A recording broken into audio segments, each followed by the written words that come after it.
ఏం కథ మీరు రోల్ ప్లే చేస్తున్నారు పిల్లలు? బంతి కథలోని క్యారెక్టర్ ఏంటి? నువ్వేంటి?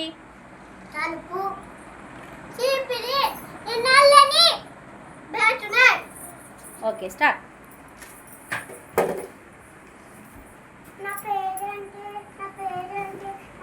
మర్చిపోయినా. నా పేరేంటి అలా తలుపుని తలుపు నా పేరు చెప్పవా? తీసుడు పెట్టుడు నా పని నాకే తీర్తలే వాళ్ళన్నాడు. చీపుడు నా పేరు చెప్పవా? అలసిపోతున్నా ఇంకేమన్నా వెళ్ళి అడుగు. నల్ల నా పేరు చెప్పవా? నువ్వే మర్చిపోతే నాకేం గుర్తుంటే ఇంకన్నా అడుగుకో. దాటు నా పేరు చెప్పవా? నీ పేరు బంతే